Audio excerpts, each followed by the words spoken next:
Welcome back to the Call Slip. My name's Bryce. My name's Haley. This podcast is about. This podcast, dun dun dun, is about. Dun dun dun. Anyway, in case if you're new here, Books we hate. if there are books we hate, we will not be putting this in a podcast. We will not do that episode because we're gonna be like 0 out of 5, and then we're gonna get hated by the entire fandom of those books. Oh, we're entitled to our own opinions. That's true, even if they're wrong. Who said we're wrong? People who like those books. Anyway, this podcast is about books that we like, that we've heard about, that we've just read in the past, and we are rereading to chat in depth more about, and really just all things books. Yeah. Yep. Yep. So this past few weeks, we've read the book Congo by Michael Crichton. Whoop, whoop. One of my favorite authors. The summary of the book is: deep in the African rainforest near the ruins of the lost city of Zinj, a field expedition is brutally killed. At the Houston-based Earth Resource Technology Services Incorporated, a horrified supervisor watches a gruesome video transmission of that ill-fated group and sees a haunting, grainy, man-like blur moving amongst the bodies. In San Francisco, an extraordinary gorilla named Amy, who has a 620 sign vocabulary, may hold the secret to that fierce carnage. Immediately, a new expedition is sent to the Congo with Amy in tow, descending into the secret forbidden world where the only escape may be through the grisliest death. That's pretty accurate. Yeah. Yeah. It wasn't super long. No, very quick read. And it really kept you and held you. I feel like the entire time. Like, it was very interesting. It was fast-paced. Yeah. I will say there was a lot of, like, scientific research in the book, based in the book. So I think one of the things that Michael Crichton does really well is taking real science stuff and then kind of changing it to make it pretty fiction-like in a sense, where it's not actually real science, but then he kind of not necessarily dumbs it down, but he makes it to where anyone can really follow. Gotcha. And I think he does a really good job of that because, like, obviously, I mean, he also wrote Jurassic Park, and obviously the science in that is not accurate. What do you mean? But he makes it to where people can follow it, and so I think Yes. that's why he does a really good job writing science fiction. Yeah, it was really good. What would you give this? How many stars? Ooh, it was a minute since I read it. Probably like 3. Okay. It wasn't my favorite of his, but it wasn't bad. Maybe 3.5. Yeah, I would say 3.5, 4. I liked it. I feel like that's what I give every book. I know. I feel like I do the same thing. Wait till we get a book that we actually like. No. I mean, even then, we still pretty Four. mean to it. I know. Yeah, no, I really did. I did like it. So the book starts out where they're kind of talking about this expedition that is currently in the Congo. So it's like a 13 long day expedition where the group of people already there has a camp set up. It's talking about, it's in the 1970s that they're talking this about. When was this published? I think it was published in 1980. But I think it was like 1976 that they were, or 78 that they were talking about. Oh, the book was adapted into a 1999 film. Yeah, it was. I haven't seen it. I want to say it was in like the late 1970s that he's talking about. That it's set in, which is like, then he published the book, right? Probably. So they're talking about the group of people, or the group of researchers that are already there. Yeah. And they are, do we know what they're looking for yet? I think are they looking for gold? Do we know that? No, they're not looking for gold. Oh, diamonds. They're looking for diamonds. So they're looking for diamonds, and they have a camp set up.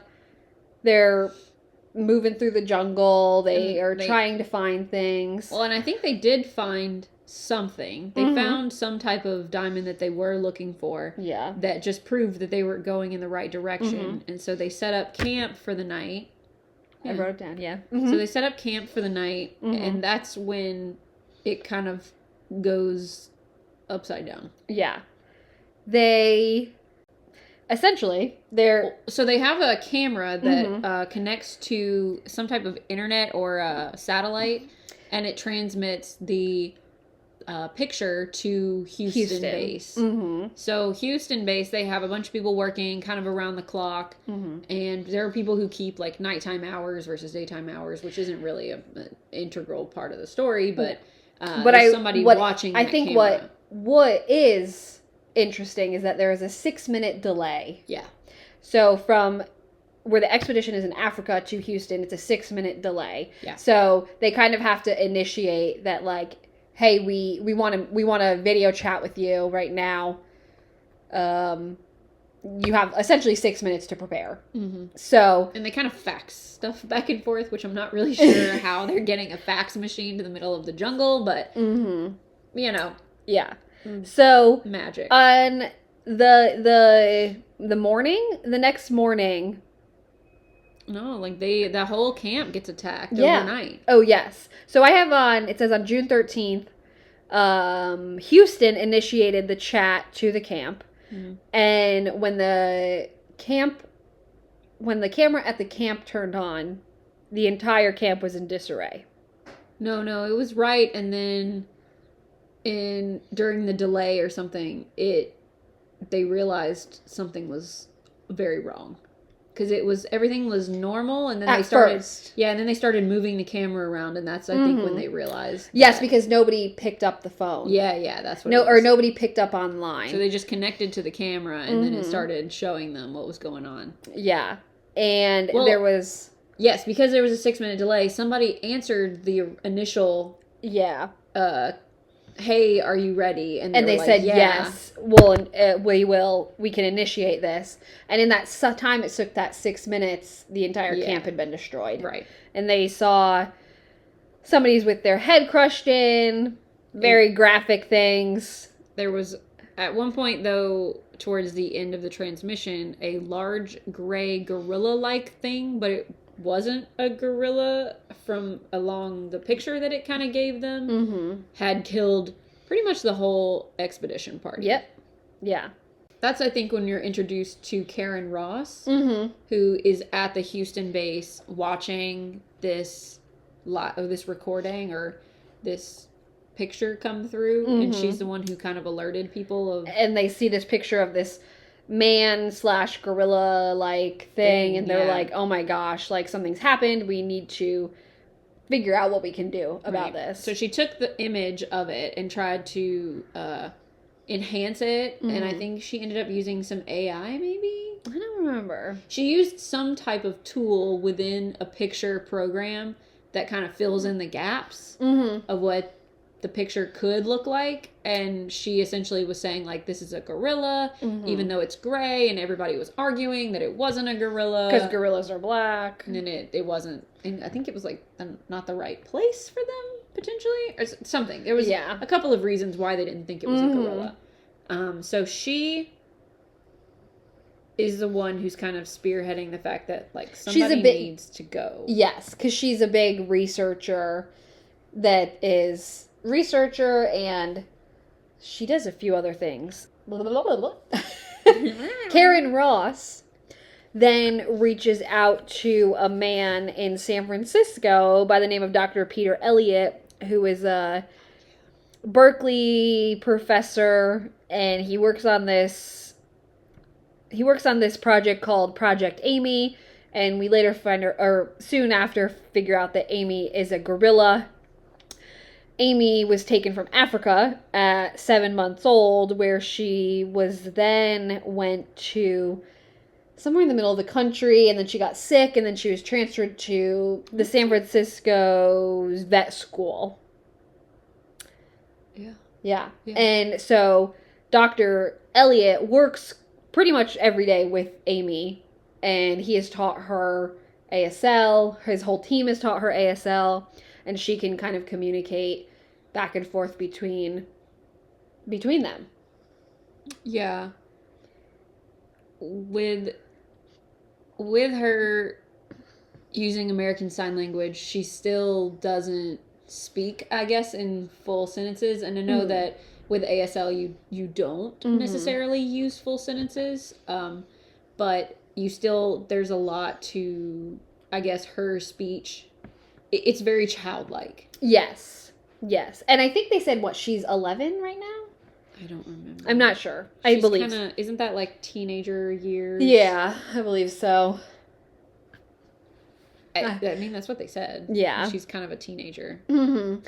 And she has put words together for, I'd have to go back through the book and read it, but she's put words together for people, if that, like, or things, I guess. Like associations? Associations. I know, like if you're talking about a table, that's probably not the best example, but she gives things. If she doesn't know how to use it, if she doesn't know the word for it, she will think of other things that are related to it to sign to be able to get her point across. Yeah. So when we first meet Amy, they're drawing as well, and she starts drawing a city of ruins from the Congo that she has seen in her dreams. And then they were talking about this genetic memory and how, when she was taken from 7 months old, like how much could she have really remembered? And what could she actually, how could she be perceiving this and putting this into paper in San Francisco? I mean, I think they were debating whether or not is what she's seeing in her dream something that she's making up, or is it something that she really has seen? Mm-hmm. And, like, also, how much does a 7-month-old baby remember? Even a baby gorilla remember? So. Yeah. That, too. I guess it must have been traumatizing of what she saw at 7 months old then, for her to be able to remember something like that. And wasn't she calling the pictures, like, the bad place or something? Yeah. Mm-hmm. She's like, we shouldn't go there. It's a bad place. I had written down, Tokyo offered the school $250,000 to buy Amy. And they were like, no thank you.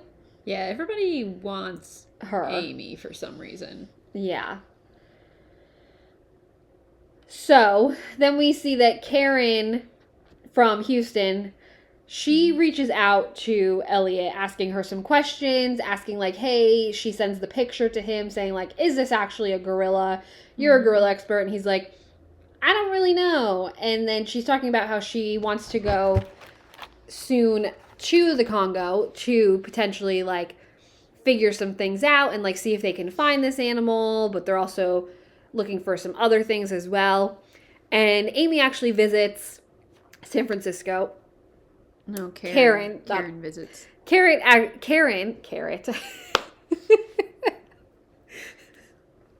Karen goes out to San Francisco to visit Dr. Elliot, and Amy, it's actually really funny because they said Amy doesn't like Karen at first, but as soon as they go through her purse and she takes out the lipstick, Amy's like, oh, this is so fun. And she's like, now we're best friends.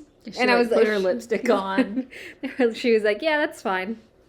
So. Hey, don't use that lipstick ever again. No, I think that's Amy's lipstick. Yeah, I think she can have that. You leave that there. Mm-hmm. Please don't. Ugh, yes. Gross. Next, so they visit each other. Dr. Elliot kind of says like, oh yeah, we want to take Amy to the Congo to see if like there's anything she remembers. And they kind of get the ball rolling where they're all trying to go to the Congo, and Karen says that, oh, she has a plane and she's about to, like, she's going to go and like. Well, she kind of had to fight for this though, because her boss didn't want to send her, because I have that at one point she took some kind of like personality test about for the company, and it kind of tries to place them based on this test where they would work best within the company. And it kind of showed that she had some results from that test that wouldn't do well when it comes to being someone in charge of an expedition. It showed like when things would get too stressful, she would kind of shut down or try to like take over, even though this wasn't something that she should be taking over, because in those late stages and being stressed, she would kind of shut down at that point. So it just showed like she probably shouldn't be the one in charge of this expedition, and she really fought, I guess, her boss for it, and he eventually let her do it. Yeah. So she's putting together this team, including Elliot and Amy, and she got together...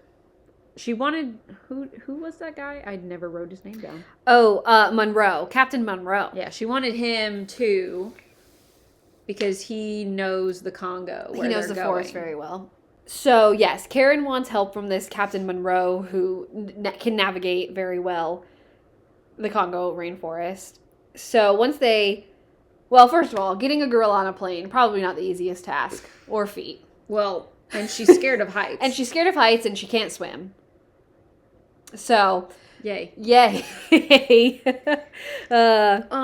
So, before that, though... Mm-hmm.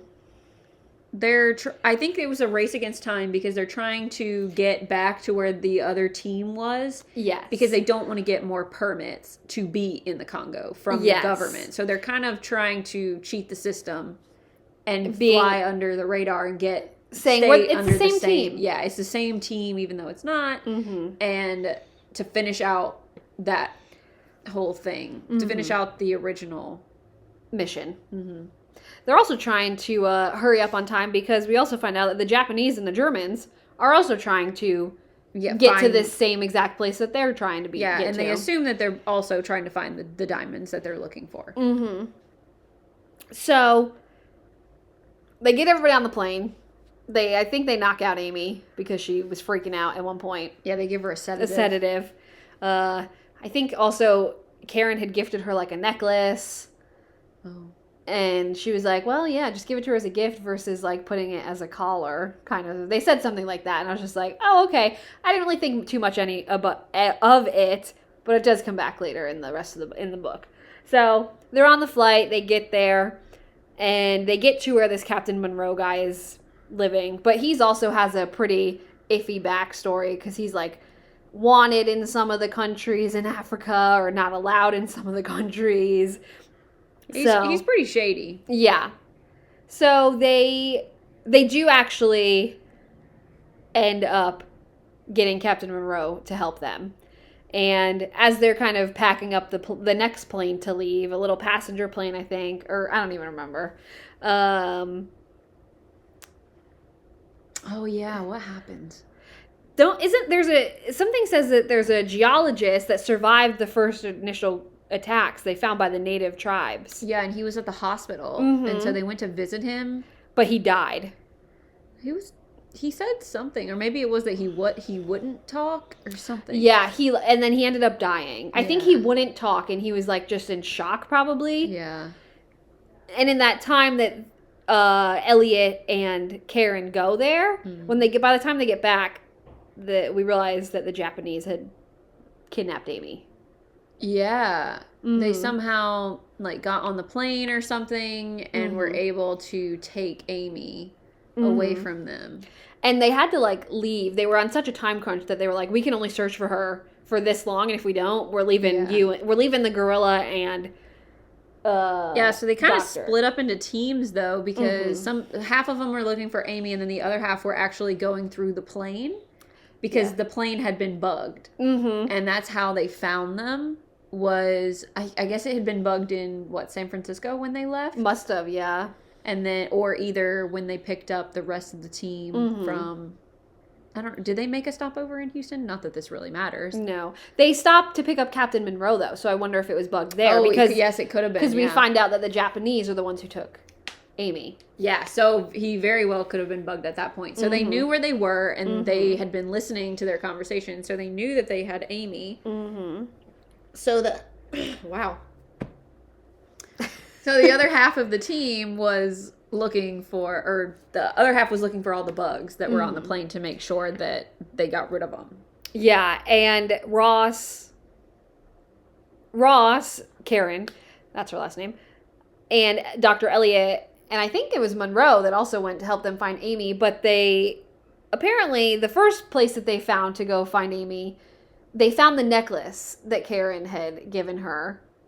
And which was also a tracker. Yeah. And then they said, Karen had said something about like, oh, well, that's okay. Well, at least we can find her because there's another tracker in her system. So there was something where they swallowed a tracker. Yeah, they gave her something with a pill or something. Yeah, in it but that they had also a gave it to tracker. Dr. Elliot, too. So they had trackers to be able to find both of them. Well, until it makes it through their system. They found them in like 45 minutes, though. And I was like, in like the middle of a scrapyard. Yeah.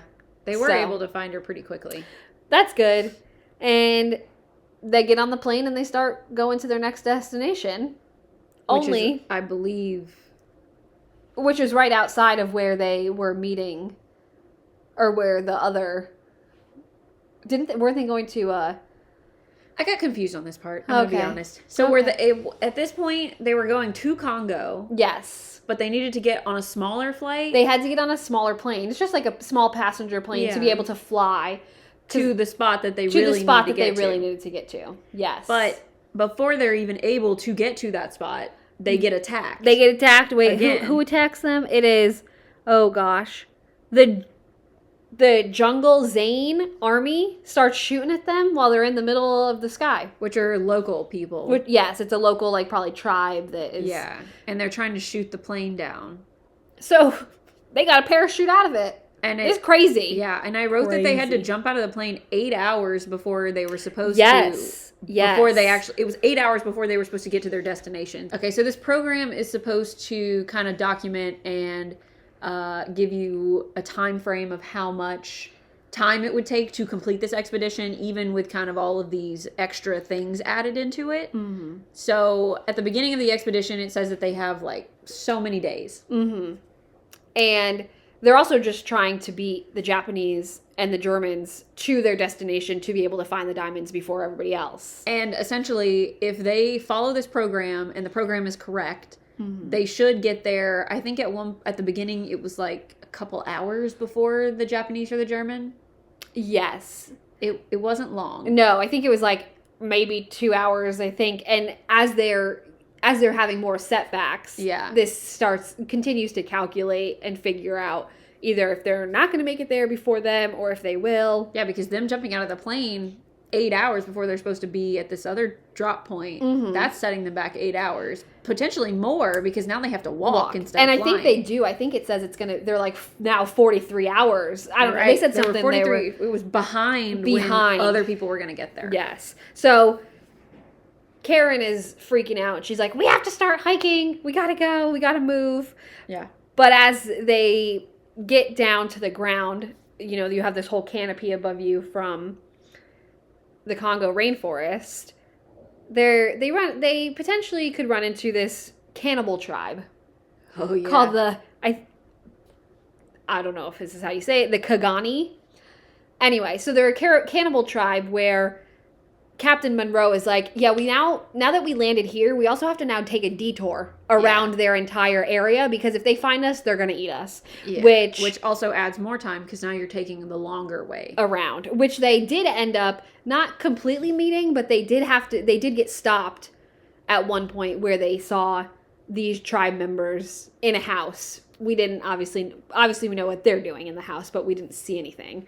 Yeah, I mean, it explains that they likely killed the inhabitants of said house and then proceeded to eat them. Mm-hmm. And then they waited in the bushes while the tribe left. Yeah, and and then I they do made know- sure they were gone before coming out. I think like during this entire time, Amy was like, "We got to get out of here." The gorilla. She was like, "We got to leave." She was like, "This is the bad place." It's bad when the animal is like, "Hey, we should leave. we shouldn't be here. Yeah. You should probably listen." So they're trekking through the forest. They're counting down the hours. They're trying to get to their destination as fast as possible. And as they pause to eat at one point, there's this. They're called the Pygmy tribe. They find them. They find this expedition, and they said that there's a white man who is sick and injured in their camp, and they were like, "You need to come and like check on this white man." So it ends up being a man from the first mission. Yeah. And so another man that has since Somehow survived. I think they said he was in pretty bad shape. Yeah. Wasn't that great. He ended up dying.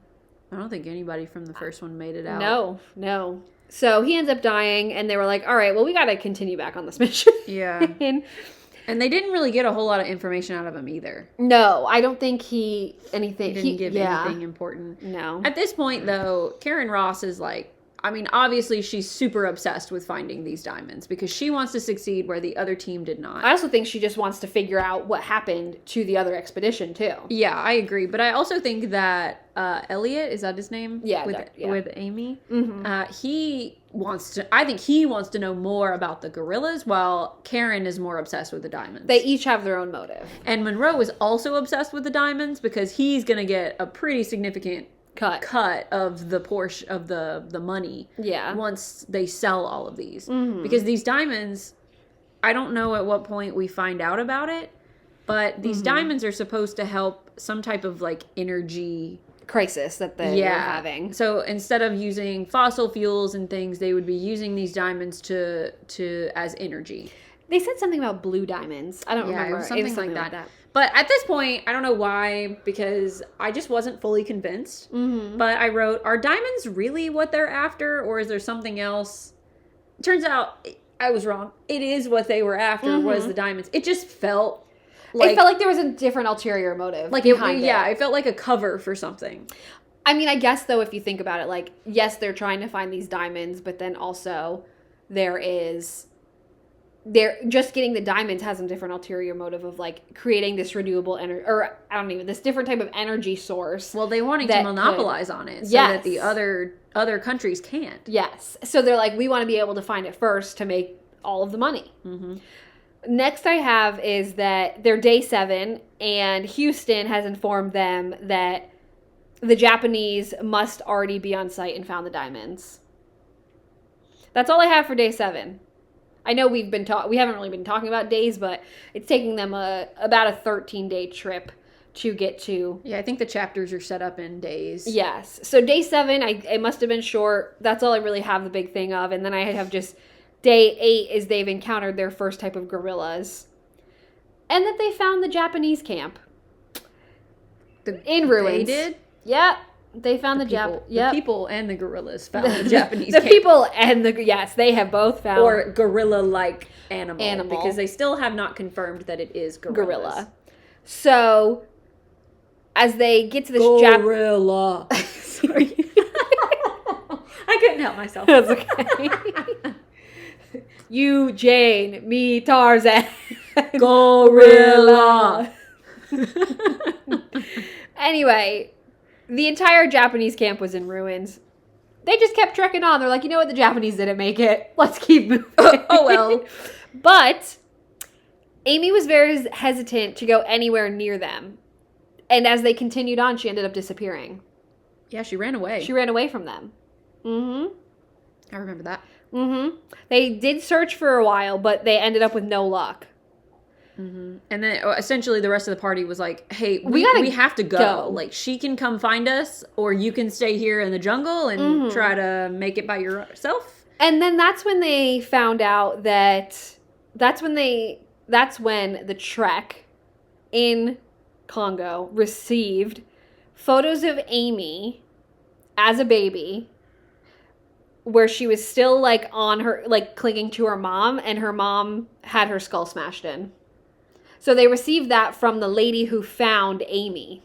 Oh, yeah. And I was like, interesting, because that's the correlation now between what's happening to these people and Amy. So I was like, also, do we know that these are gorilla-like people? Because why are they killing other gorillas? Oh, yeah. Mm-hmm. So I think that when I read that, I was like, this is crazy. Yeah, I wasn't fully convinced that it was a gorilla. Like, obviously the front of the book that we read had a gorilla picture on it. Well, I was like, oh, it's Amy.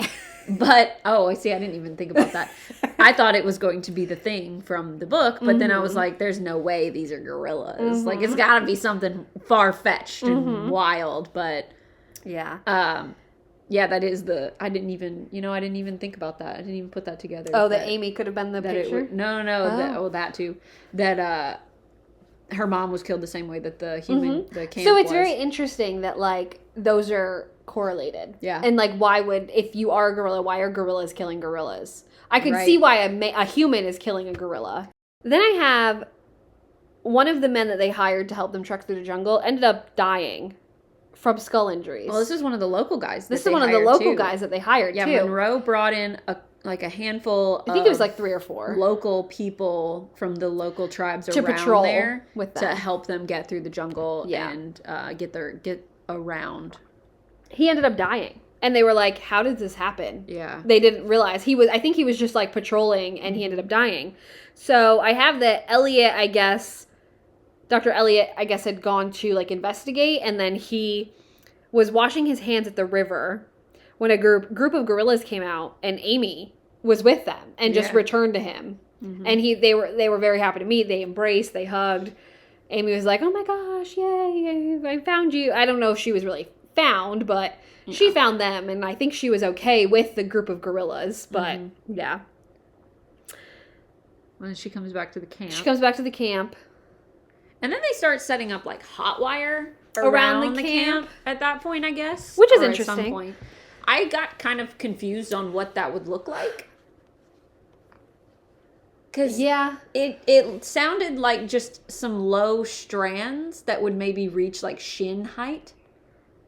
That's what what I pictured in my head, so I could be very wrong. I'm picturing like a 6-foot wall of But then how did they carry that around? I know. That was my thought. Yeah, because I'm like, true. It's easy enough to carry around a ball of wire and maybe a couple stakes that are a foot and a they foot could have and a also half. found like thicker wooden poles in the forest and then wired it around. Maybe. But also like, I think they wanted to put it low enough because I guess the gorillas aren't going to see it and then just step right over. That's true. So, I mean, like a human does. Because I think it does mention that they step over it. I think. So, my thing is, I guess they return back to camp with Amy. Oh, yeah. Okay. And Amy, I guess, is scared of whatever's been, like, what's around them. She can, like, feel the danger. Animals have that third instinct. They can kind of feel that. So, they end up digging a moat around the camp, and they fill it with water. But I guess this moat isn't very large. It's not the greatest thing. Gorillas can't swim. I know a lot of apes can't swim in general. I just read. I did some research. So, gorillas can't swim. And I guess that night, the gorillas end up coming. Well, it said earlier that Amy couldn't swim. Yes, they did say, yes. So, they were like, okay, well, you know what? We'll dig a moat. So they dug a moat. Who knows? I don't remember how big it was, but it must have not been big enough to keep the gorillas out because they came that night.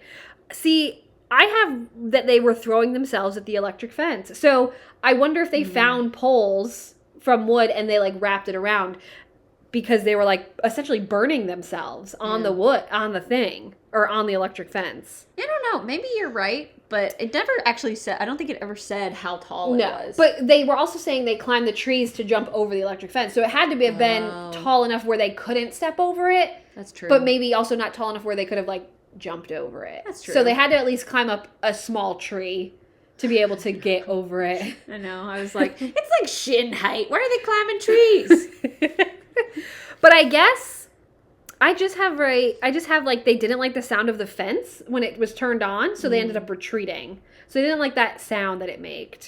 But also the way they knew that those gorillas were there was that they could hear them breathing. Yeah, they had like this breathing, hissing almost sound. Yeah, and they can't.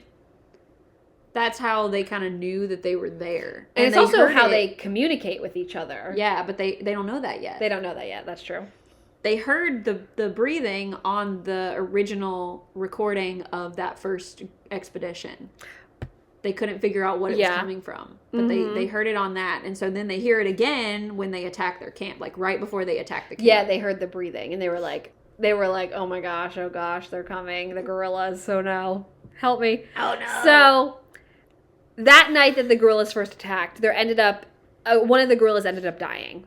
Or we're saying gorillas like we know this. We end up knowing it's gorillas, but we don't know. Once they have the body, they do find out that it's gorillas. That it is a species of gorilla, but that it's one that has not been discovered yet. Yeah.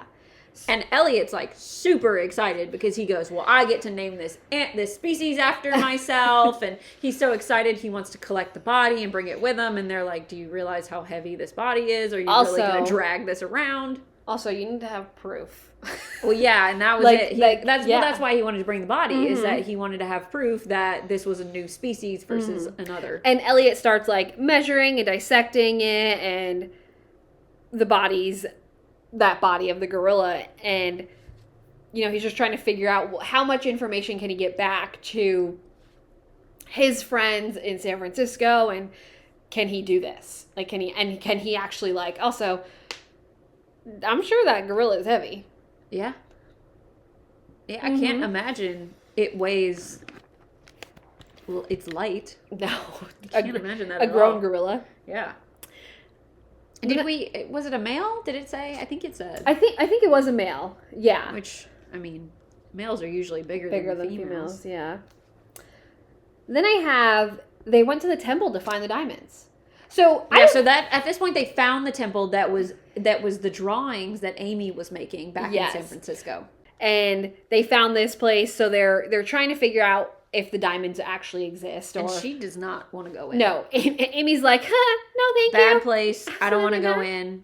Please don't do it. Yeah. They go in, and this actually was, I think, my favorite part of the book. It was interesting. Because they start looking at the walls of this structure that they have found, and they found this, like, temple, and it's got this huge gorilla statue inside, and it's got all of these...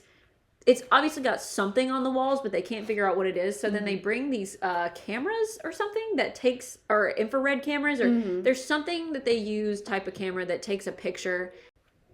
Technical difficulties. They used these certain types of cameras that were able to take pictures of the wall that were pretty overgrown with vines and different things. And they were able to see the pictures that were either painted or carved into the wall itself that they weren't able to see with their actual eyes. Which I thought was really cool because it really just depicted this whole civilization that worked with the gorillas. And that's when... Sorry, go ahead. That's when the story kind of starts to unravel a little bit of, like, this civilization. So it showed, like, the gorillas pulling things. It showed them being, like, sentries. Like, essentially this civilization used them like our civilization had used more like horses. I wrote down that the priests, because the priests were kind of involved. I think that's how they said it in the book. The priests that lived there trained the gorillas to protect the land that held the diamonds. So I also wrote that. Now, it does so originally they find it where they're like, oh, they work together. And then as they're kind of going through more and more of the structure, they realize... Finding out more. Oh, this was not a good situation for the gorillas. These people took the gorillas and they kept them in pretty sad conditions to train them to do these things.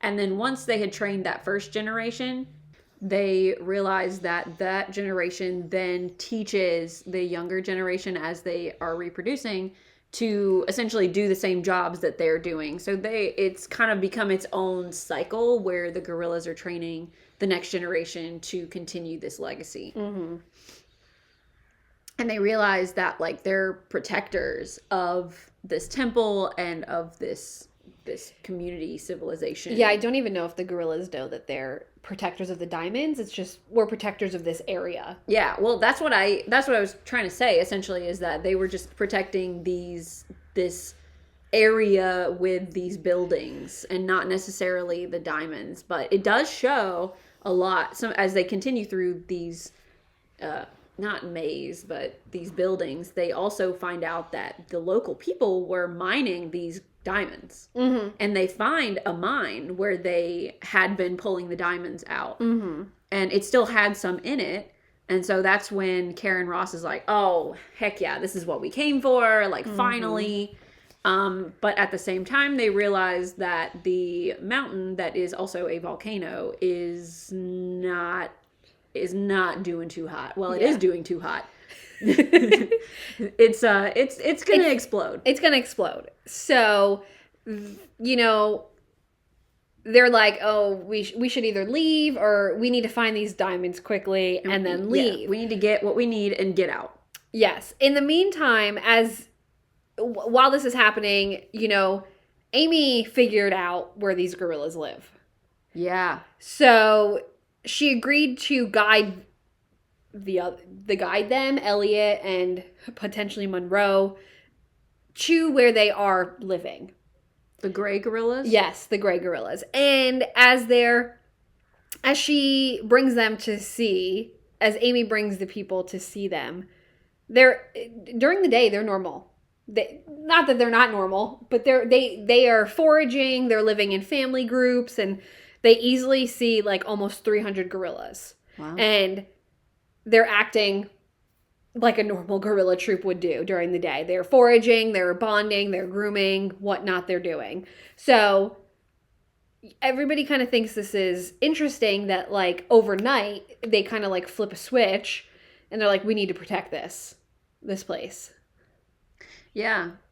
I did wonder if it was because it was obvious that like the humans were more defenseless at night because they're asleep or not paying attention as often, or they're easier to pick off at night than necessarily during or the if day. they're just asleep in general, like or they're not paying attention, so it's just right. Or because they were just trained to protect this area. Maybe during the day they weren't trained to protect the area, and they it was were just because there were people there. Yeah, and they were like, you're protecting it at night because humans are sleeping. Yeah. Which the gorillas just are like, we need to protect at night. Yeah. Yeah. So at that point, Captain Monroe is like, we should head on out. You know, this is about to explode. We should skedaddle. Let's skedaddle out of here. So he's like, the volcano's about to explode. These gorillas, who knows if they're going to let us leave. He's like, he really doesn't think that they're going to let them leave. Because they know too much now, these people. That's what I'm thinking, is what the gorillas are thinking. This is just my speculation of like, the people are like, let's leave because we can get diamonds if we need to. We know where they are. No one else has found us, but these gorillas are the issue right now. So let's leave and come back with more reinforcements, essentially. Yeah. But then the gorillas are like, you know too much. We're not going to let you leave, essentially. Oh, I didn't get that. Okay. I mean, I got the idea that what he was saying was like, hey, we know where they are. We are running into this problem. But I didn't get the idea that the gorillas were like, well, you know too much. I just got the idea that they were like, well, you're in our space that we're supposed to protect. But so as they are like, we need to leave, the mission starts packing up. They pack what they can carry, kind of. They're like, don't worry about this. Karen is not on board with this. No, she's not, because she wants to bring diamonds. Yeah. And they were like, this volcano is about to leave. We don't know what is going to happen with the gorillas. We need, we're almost out of ammunition for the gorillas. Like, we need to go. Yeah. And so she decides to kind of go off the rails. And she no. Oh, no? No. Not yet? Well, not yet. Oh, okay. Wait. So, I have that they decide to potentially leave. And they are packing up and they start heading out when they get to the east side of the island when the gorillas find them. And this is during the day. This is also not an island. Sorry. I say the east side of the island. I literally wrote that. They get I think it's a mountain. They get to the east side of the mountain. Yes. Sorry. Not mountain. Or not island. My brain. I don't know why I want to say this is an island. This is a mountain in the middle of the Congo rainforest. So they get to the side of the mountain, and that's when the gorillas meet them again. Also, sorry, at one point, going back a little bit, they set up these like infrared, or not infrared, but like green lights up on the mountain when they had to make a detour. So that they, of two different points to where it would intersect, wherever it was going to intersect was actually where the city was. And then they left them there so that they could find them for themselves. But I think it set up a situation where other countries could also come in and find where they were based on these green lights. And that's also how they kind of knew that the volcano was getting ready to erupt, because those green lights were like shaking really bad. Yes. At one point, or at night, because you can only see it during the night. It's like a coordinate, like a grid that they kind of set up for themselves. Yes. So they try to leave, and the breathing from the gorillas started. And Captain Monroe is essentially like, yeah, they don't want us to leave. So they head back to their camp. And that's when they decide that Elliot had the idea that if they were able to capture a gorilla and learn its language, it might be able to get them out. Because if they can essentially replicate what this gorilla is saying... yeah, they started recording them.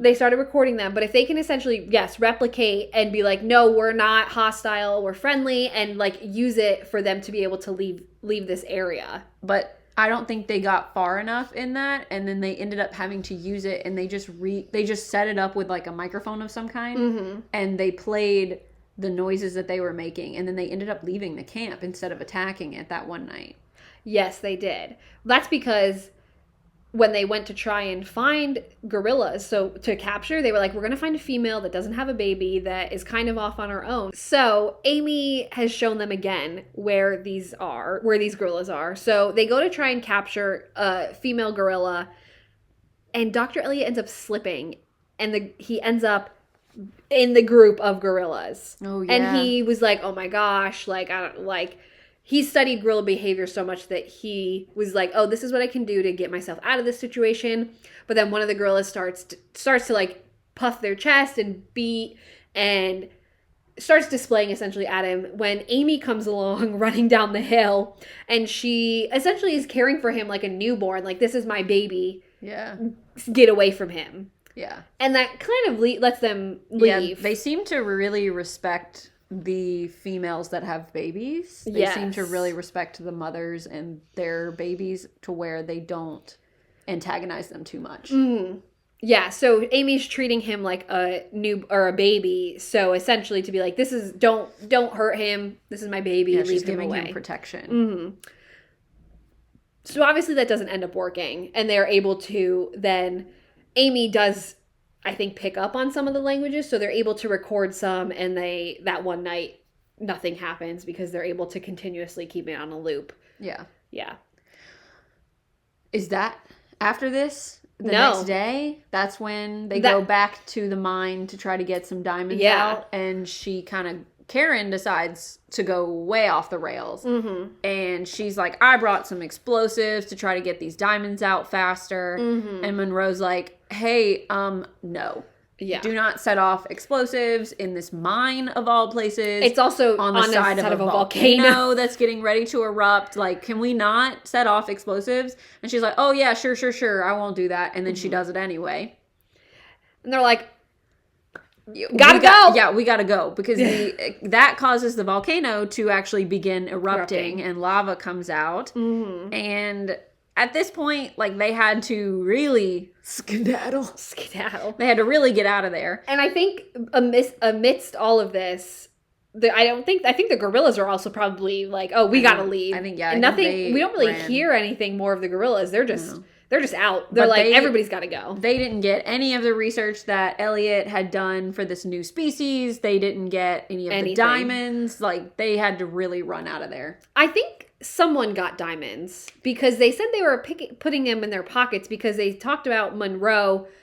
I think Karen got any. Karen didn't get any. Yeah, but he ended up with diamonds. Yes, yeah. So in conclusion, this book kind of comes to the end where it kind of just disperses of like they all kind of went back. To their separate lives. But Amy ended up staying in the forest. Yeah, in the Congo forest. Yeah, they released Amy into the wild. Mm-hmm. And the kind of epilogue, I guess, at the very end was Elliot actually going back to visit her in the Congo. And she had offspring. She had taught her offspring ASL and was actually able to still come back and communicate with Elliot. And even the offspring was able to use ASL as well. Wholesome picture. Yeah, I think it was kind of left open-ended, I guess, in that sense of if they wanted to continue to do research with Amy on the wild counterparts, with her still living with them. But I think it kind of left that one open. Also, honorable mention that we did not talk about at any point because neither one of us wrote it down clearly, was when they were chased down the river by the hippos in those boats. I do remember reading that. I was stressed. So they were trying I was like, there is no way you're getting out of this alive. As they're trying to get to their destination of the city, they are met with a river And they decide to take river. boats down the river because it's going to be faster. Just blow up rafts. And they were like, we got to do time. this during the night. Did they say it was right? They have to do it. They said they either have to do it during the night. I think it was night because during the day the hippos can see you. And they're super territorial. Versus the day they go up on land to sleep is what they said. And I was just like, okay. But then like something happened and it was like almost the day. And one of the hippos got the one bow, and then they had to. It was very stressful. I was reading this, and I was like, "They're all going to die." I know. I was and Amy was freaking out. They had to tranquilize her again because she doesn't want to be in the water. Mm-hmm. That was that whole part. I was like, "This was dumb." I understand that you wanted to shave off time, which I think they did. They did save time, but at what cost? The stress of my life. I was like, these blow up rafts are no chance against a full-grown male hippo. No. Those things are huge. They're one of like the most they're like the silent killer of Africa. Like, but they also they're so fast. Yeah. In the water. Yeah. I'm sure they're not that slow on land either though. They keep up with boats driving away in the water, which is so scary. And you just have a raft and you're like, "Oh no, we'll be okay." What are you going to do? Hit them with an oar? A plastic oar? That's not going to save you. The whole time I was like, this was so dumb. I was mad. I was like, they're not going to make it. Why is this book even... Well, we're not even halfway through the book. How did they survive? Yeah. It was very interesting, that part. And I was just like, all right, well, what's going to happen for the rest of the book? I was honestly just mad the whole time reading it. I was like, this is silly. This is the idea of a man. Clearly. I don't know whose idea it was, actually. I don't know. I think they were just like this. I think it was Monroe because Monroe was like, this is where you need to go. The river will get us there faster. Oh, yeah. Well, and they listened to him because he's the guy who knows how to get around in the jungle there. Yeah. Overall, I really did like the book, though. It was really interesting. Yeah. I'm definitely an animal person, so I like being able to read when there's animals. It's interesting that a zoo just like gave a vet hospital a gorilla, and then they were allowed allowed to keep her, but like could the zoo not have taken care of this gorilla better? I don't know. I don't remember what they said she had. I don't remember, but clearly it was enough for her to be fine to be re-released. Mm-hmm. But then I guess they decided I know at the point where she was clear to go back, they asked the zoo, can we just keep her to do research? And they said yeah. Yeah, which was wild. That is not something that would happen today. They wouldn't give a hospital, like a vet hospital, though, to go gorilla today. Yeah, just for research. Yeah. That's not... Or that's a school vet, Yeah. Yeah. I mean, LSU's vet school runs their tiger, their Mike the Tiger. But they have a whole exhibit for him. Yeah, but that's on school grounds. Yeah, right? It's volunteers, I think, that like feed him and clean him and everything. But I think it's through the vet school. Interesting. Yeah, but it's not like they like take that tiger out anymore on like a walk. They're not supposed to. Oh no. Whereas like these people are living with Amy. There was a thing recently where they brought him to a game again, but that was a lot of people were mad about that. I mean, his exhibit's amazing. I've actually seen it. I was going to say, I think I've seen it online, like pictures of it. No, I've been in person. Oh, nice. It's super nice. And he's got like heated rocks and like all kinds of stuff. Yeah, it's beautiful. Because it gets hot in LSU. Or it gets warm in cold Baton Rouge. In Baton Rouge. Yeah, I mean, it's hot and cold, depending on the season. We have weather there. I don't know, man. That went off the rails. Did you have a favorite character in this book? No. I don't think... I mean, I liked the gorilla. I liked Amy. Yeah, Amy was fine, I guess. I didn't really become... I don't know. I didn't really become attached to her character in any way, but also I found that every other character that was a major character had some sort of quality about them that I just could not... Everybody had an ulterior motive that they were there for. Yeah, and I couldn't like it. I don't know. I didn't really agree with Elliot in a lot of ways because him being very scientific minded, he was ready to put everything on the line for just watching these gorillas. And I found that like that's gambling with other people's lives, and I thought that was pretty inconsiderate.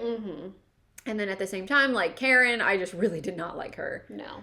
And Monroe, I really did not like him either. I found that the local guys, I felt bad for them because I think most of them ended up dying. But the local guys that they brought on the expedition, I liked them. They were just like, they were making fun of them. And Yeah, that's true. They were also scared of Amy at first, too. Oh, yeah. Which makes sense, you know, if they've got gorillas that are attacking people. But, yeah, Who was yours? I don't know if I really have one. I like the character arc of Amy, like that she was found in the Congo from so far away and then ends up in America and then ends up going back and staying there. I think it kind of was just a nice wholesome story. Yeah. But yeah, I think no one really like stuck out or I stuck with that I was like, oh, I need to know what happens to you. Yeah. They definitely all had ulterior motives in some way. Other than Amy. The gorilla.